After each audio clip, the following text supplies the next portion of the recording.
another episode of Engineering Influence, a podcast by the American Council of Engineering Companies. This week in Washington at ACEC headquarters, we're hosting Executive Committee Orientation. It's a chance for existing and new members of ExCom to come in and get an overview of what we do here in Washington, from department to department, from advocacy to membership to education, and get an idea of the work that we're doing now and things that they should look out for in the months ahead in 2020. I'm very pleased today to welcome to the show Charles Gozdziewski with Hardesty and Hanover. He is here as part of that orientation today. Charlie, welcome back to the show. Thank you. Thank you for having me. It's a pleasure to be here in Washington, D.C. 2020, it's already starting with a lot of activity. With our group down here, we kind of hit the ground running with, of course, ExCom orientation. But then we're also off to the races from a policy perspective with NEPA, which is something Steve talked about before, and really looking towards, our own policy work with WRDA, infrastructure, and potentially appropriations for 2020. That's what we're looking forward to, but wanted to get your perspective, of course, in your position in volunteer leadership. ACEC as it stands right now, the opportunities that we have for the coming year, and some of the things that you watch out for. Well, this is a very busy and challenging year, and as people are aware in the organization, we have a major reset in place. And I'd like to talk a little bit about the internal aspects of 2020 and then the external. On the internal side, we had a chance to revisit our strategic plan, which has not been had any major revisions since 2002. That's basically complete. We're now looking at the implementation phase of the strategic plan, and that will be a big lift for ACEC staff and volunteer leadership as well as ExCom. So that'll take up a good part of our workload going forward. On the external side, politics always plays a big role in our organization, and as usual, the politics can go any way, any day. But we are very well plugged in, as you mentioned. We have a very strong advocacy group, and they'll be engaged and active for the rest of the year. We have a major election coming in 2020. That's going to be a big part of our program. But also, we can't lose sight of the infrastructure bill that we're tracking, and we need to be a leader in that field. We are the experts. We should be the voice of the infrastructure bill, and we plan on doing that. We also have to keep in mind that our industry is changing very rapidly on the technology side, and we need to stay on top of all these changes and how we do our business. ACEC, again, one of the main focuses is the business of engineering, and we have to remain relevant in a changing society. That will be prominent going forward. How do you think our members can best utilize ACEC to do that? All our survey data show that our membership rates the advocacy and networking as the top two reasons they belong to the organization. The networking will be the avenue to share ideas and information. If you're an engineer today working in an office by yourself or a company working by itself, you're at an extreme disadvantage. ACEC opens up those doors by sharing the knowledge, communicating all the regional events, the local events, all the opportunities on the committees. This is the avenue where people can learn and adjust their business practices.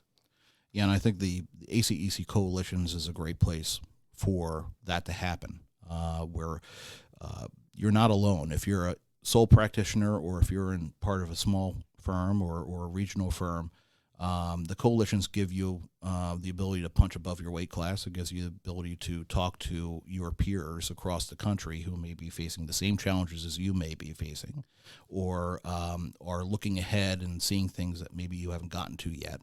And being able to do that information sharing is critical for a company that wants to increase their market share or to possibly enter into other markets that they might not be used to entering. And so that's a great tool for ACEC members to take advantage of. And it's not expensive to get involved in. to begin with, and number two, it's just very successful in networking, which is, like you said, is one of the key benefits of ACEC membership. The coalitions is another good example of the opportunities that ACEC offers all member firms. Of course, every member firm is different in style and culture and size and geography and discipline, where the coalitions, the biggest challenge is some of the firms need to spend some time and be committed to the coalitions to get the most out of them. And every feedback we get is that once they participate in the coalitions, everything is a positive feedback, and they learn more coming out of it than before they went in. So again, coalition is a good example of the value proposition ACEC offers all member firms. During the meeting earlier, when we were talking about the advocacy program, we talked about the Green New Deal, and we talked about some of the larger policy implications. And your perspective coming from New York, I thought was very interesting, because in a lot of ways, there are two states in the country that really lead the other states on adoption of more progressive policies. It's California and New York. Where do you see things going when it comes to those bigger issues of sustainability, climate change, the Green New Deal, and what New York is doing, and how that might impact other states, especially as it interacts with our industry, with engineering? As you know, New York has experienced some severe weather-related events that damaged a lot of our infrastructure. That has changed the way not only the engineering community thinks, but also the way the elected officials think about their infrastructure. We are now very active on resilient programs in all of the government sectors. And also on the energy side, I feel we're one of the leaders is converting our energy products into more of a carbon-free type of environment. And we think that we will be an example for the rest of the country as how to do that, especially on a large scale like New York City. Yeah. What do you think Congress should do this year that would really benefit the industry? Well, again, on a national level and also on a statewide level, I think everybody has a background of thinking that we need to incorporate resiliency and renewables into every aspect of the infrastructure. And that comes in many shapes and forms and sizes and styles. And I think it's starting to resonate. It does resonate in the public, and that ultimately resonates with the public elected officials. So the engineers today are doing engineering, which was a lot different than 10 years ago. And it's with this kind of energy and resiliency and sustainability that is now part of every engineer's creativity and developing the infrastructure.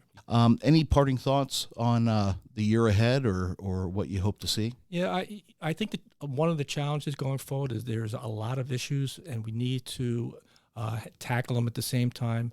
Another big issue that's coming up as far as procurement goes and the prevalence of design build and other procurements of that nature. It does have challenges to our industry, and we have to really get a better understanding of how it's being used and where it's being used and how much it's being used. And I think we're prepared to take on that challenge. All good points. Just gearing up for a very active 2020 across the board. And we'll be leading that discussion. And thank you very much for being part of the show today, and look forward to working with you on a very successful year. Thank you, Jeff. Good luck for 2020. Thanks.